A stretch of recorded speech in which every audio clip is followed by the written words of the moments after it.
Thank you, and thank you. Minister, I had a meeting with care homes in my own constituency recently, and I have to mention Deputy Function was actually with me. Now, she apologises today, she can't be here, but the issues I'm raising were you know, that this is what the group spoke to us about. So the biggest concerns would be care homes don't have the same supports, Minister, as the HSC funded, as you know, nursing homes, because Fair Deal only covers long-term nursing home care. And I think it's important that we realise the South East are the only place in the country that have care homes. And like it's very unusual, Minister, but we're very lucky with our care homes in the South East.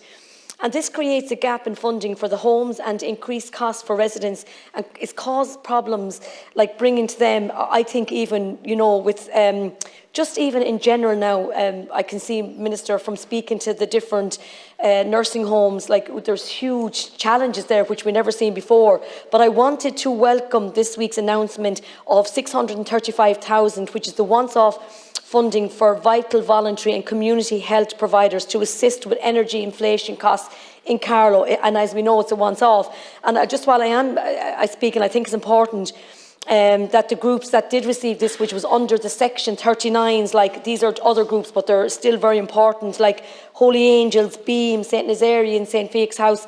And this funding will help towards recognising the increased cost that is occurred. And, you know, because they are community-based and voluntary health and the social care providers locally who play a vital role in providing frontline services to some of the most vulnerable members of our society, it is important that they are supported, not just during these challenging times, because, as we said, it is a once-off funding. They will struggle regardless of the current energy crisis. And I'll just give you an example, Minister, and I know I have your support on this, because care homes, I think, fall under different areas. If you look at, I know I spoke to you about this, in Carlow, for example, St Nazarian's nursing home and St Fake's House were told they could apply to their local authority for bathroom adaptation grants following a HICWA request for the bathroom adaptations, and then they were told they actually could not apply for them. And I felt that was something that we need to look at. Now, I know it's not in your department, and I know I'll get support off you for this, but it's very hard for care homes to actually find all this extra funding. Again, it was great to see the €35 million allocated for nursing homes, but I was a little bit taken back, and I'll ask you about the €81,000 that was divided out between 10 nursing homes, which, as you know, is in your own area as well. These care homes provide excellent community-based care, and you know, many of the residents I speak with, Minister, as you know yourself, because I know you visit them regularly too, they're like a home away from home. If they cannot be funded under the Fair Deal, can we look at them qualifying for these local authority grants, whether it's a, you know, an adaptation grant, you know, a grant for an older person? So again, I would ask that both of us would again speak to Minister O'Brien about this. These facilities, following inspections, are faced with big bills to, of course, as we know, to compliance level. For example, building the extra bathrooms and staffing. And right now, these services are really feeling the cost of things. Many of these services heavily rely on, and this is, to me, is so important, Minister, volunteers. Volunteers that go out backpacking, that have run draws, they run raffles, they run events. Like, they really are really dependent on their volunteers. Another area that they're really relying on is the CE participants to service these facilities. And I am concerned about their funding and the capacity that also, because they do such a good job. But facilities which rely on CE participants are having a massive issue recruiting for their vacancies, and this is something which urgently also needs to be addressed. Of course, Minister, I know you're aware of the pay and conditions as well. So, Minister, I know there's a lot of issues there, but thank you for taking that topical. And I want to thank Deputy Murnane-O'Connor for raising this issue. And I'm actually really pleased that I have the opportunity to speak about the 10 supported care homes in the South East, because it's not often I get to put on the record of the Dáil exactly what they are.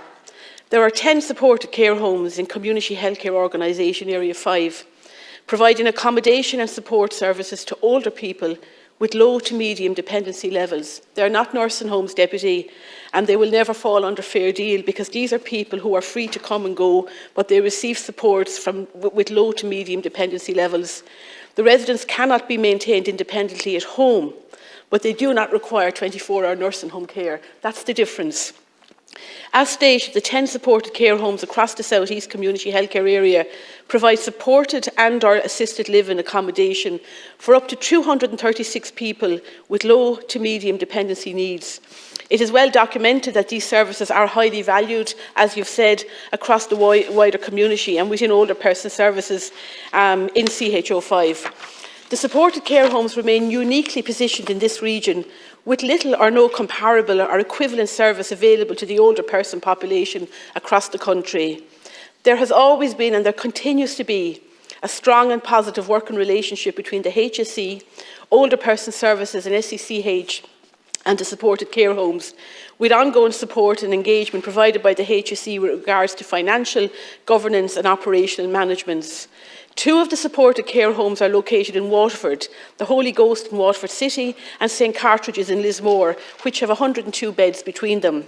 Carlow, as you've said, have 2 homes, St Lazarian's House, Bagnallstown and St Fiac's House, Great Cullen, with 36 beds.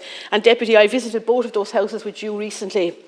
The other 6 homes are Prague House in Freshford, Mount Carmel Home in Callan, St Joseph's Home Kilmagany, Rosedale Kilmacow, Gann House Graignamanagh and O'Gorman House Ballyraggett, all in Kilkenny, which supports 89 beds, with Rosedale also having supported housing for older people with their own front door. Supported care homes are an integral part of each community, with local people working in and supporting the residents, many whom they already know. Having visited many of these homes, this model is one I completely endorse. At a time of loneliness, rural isolation and for many bereavement, these homes are simply, as you've said, home from home. They support residents to live life independently and be free to come and go if they wish.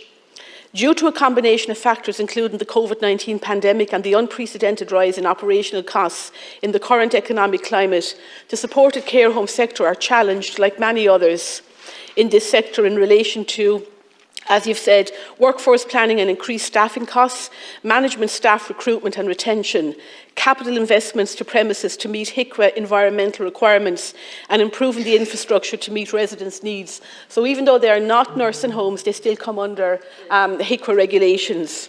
But I would like to thank the voluntary boards of management of all 10 care homes and the local communities for their help, support and fundraising. Deputy, on Monday of this week, I announced funding to support the 10 care homes as part of the inflation fund of €81 million announced by Minister Donnelly.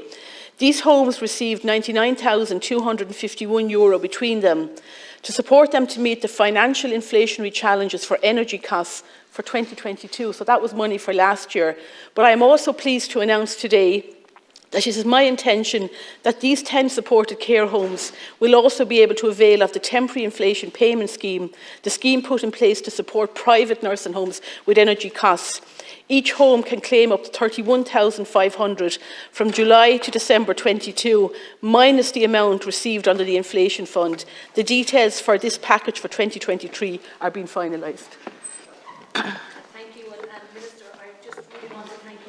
Reply, and I'm delighted now today with that new extra funding there, and it's great for the care homes. As you said, I know myself, Minister, that you have been to a lot of them. You've been to Carlow, Kilkenny and of course your own hometown Waterford, so I know the passion and the commitment you have to make sure that our care homes are the life and soul of the community and that they will always have that funding to keep them open. And I think, Minister, that was, I think at our meeting was the biggest issue was, you know, that they wanted to make sure that the 10 care homes in the South East were secure, that the residents and their families felt secure because they know the great work that you as a minister have done, and as you said, working with the HSE and all the different agencies. But I'm delighted that you announced that this morning, and I certainly will be letting all the care homes in my own area know, Carlow, Kilkenny, that they will be able to apply for this extra funding. Thank you, and that's excellent. I want to thank you for your continued support and interest in the supported care homes. And I have to say, in all fairness to all the deputies that are in those 3 counties, we all come together to support these care homes. They're such a unique facility where an older person who no longer can live at home but doesn't need nursing home care can go into one of these facilities where there's local staff working. They can come and go, they can go to the shop for the newspaper, but their 3 meals a day are provided. You know, the majority of them have have their own rooms, and their medication needs are looked after. And it's such an important piece.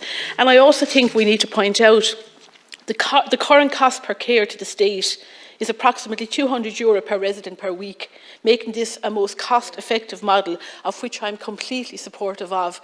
I suppose these would have been known many, many years ago as the old welfare homes, but they are run now by community boards, by voluntary organisations, and they get so much support from the local organisations. There will always be a cohort of people who present with low to medium dependency needs, and they may not have family nearby, they may experience poor social networks, and they're socially isolated. And the Sláinte Care principle of the right care at the right place at the right time is underscored by these homes. But there are challenges, Deputy, and I won't pretend they're not.